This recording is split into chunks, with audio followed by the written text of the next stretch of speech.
Hello and welcome back to Empyrion Galactic Survival. My name is Spanj and today we're going to be building a brand new attack SV, something that I'm hoping to get involved in some PvP action.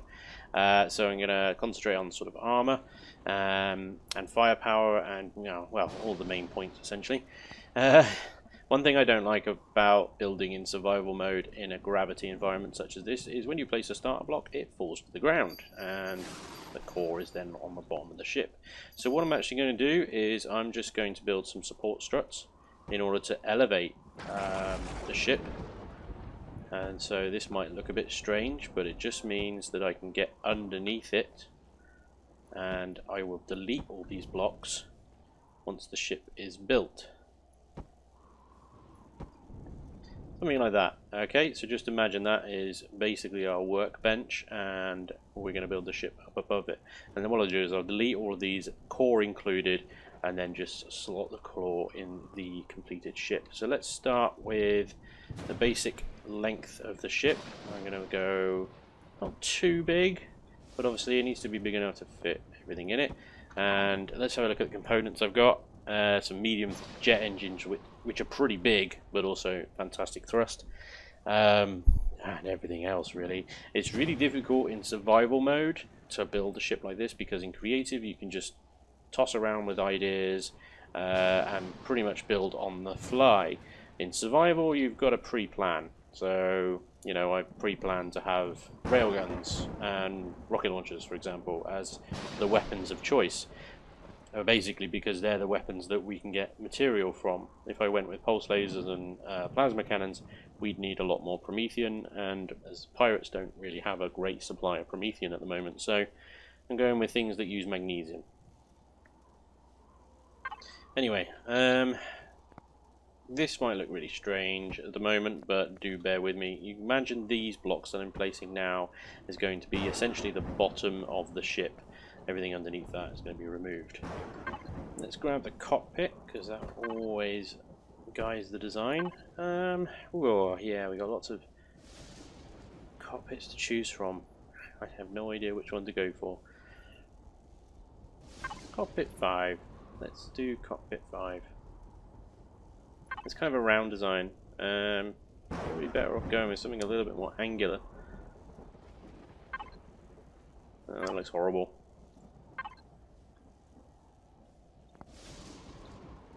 That could work, but again, it's horrible. I might just go with the basic one, the default.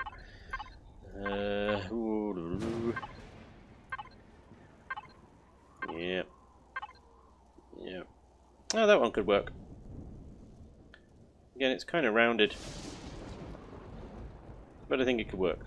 Okay, let's go with that one. Let's try and get ourselves up here. I don't know why I'm not using my drone. Let's place this here. Nice, okay, and I'm going to build around it. So what I'm going to do is I'm going to switch now to the speedy uppy version, and let's see what I come up with.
Well, we're coming to the end of this build shortly, and yeah, I really don't like building in survival mode, it turns out. It's a necessary evil, though, on the Wolf server. It's quite understandable why you can't use blueprints in there. It's basically to stop people from just spawning in a ton of blueprints and invading someone else's territory with 30 tanks instantly. But anyway, it's very difficult to build in survival mode, for me at least anyway. I don't know how you guys feel about building in whatever mode you build in, but let me know in the comments which way do you prefer to build. Do you prefer to build in survival mode? If you do, let me know why. What the hell's wrong with you? As you can see, you know, I still had to flip the damn thing over in order to access the bottom, even with the support trusses that I put at the beginning. So maybe I needed to make them a little bit taller, I don't know. But the sort of thing I went for is a kind of sniper ship, so I've used 4 railguns on the top, and hopefully I have enough vertical thrust that I can sort of peek over ridge lines, snipe a turret off of a POI, and retreat before any return fire can come in. Practice will tell. You know, I have to obviously take this thing into action and see how she performs. You know, and hopefully I'll bring you guys some videos of us doing that, because we're going to need to take some POIs down very soon, as we're running out of auto miner cores. But yeah, I think we're pretty much there on this build now. I'm not gonna texture it on camera, so I'm gonna texture and paint it off camera, and then I'll just bring you basically a shot of what it looks like once I finish doing that. But yeah,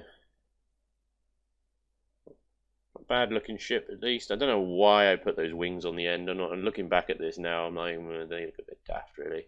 I wonder if it looked better just taking those wings off. But just test flying it.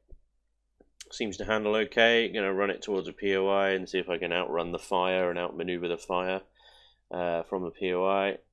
Yeah, this is 4 times, it's difficult to see, but yeah, she seems fairly maneuverable, able to dodge incoming fire. So I'm pretty happy with her. She's heavily armored. She's got at least sort of 4 or 5 layers of hardened steel at the front, and then straight into the cockpit, obviously, which is a little bit vulnerable. But obviously, I need some more vertical thrust on there. Just tip her over and start doing some of that as well. But otherwise, yeah. Let me know what you guys think. You know, I think it's a pretty good build for the first serious build that I've done in survival mode anyway. And I'm going to call it the Scarab. I had to think of that on the spot because the Wolf is about to restart the server. But yeah, there we go. That's what she looks like after I painted her in traditional pirate colours of black and red. I'm still not sure about those wings on the end. Let me know what you think. Should I take the wings off? I don't know. But the next step is to really see what she looks like in combat. Anyway, there we go. The Scarab 2, ladies and gentlemen. I hope you've enjoyed this video.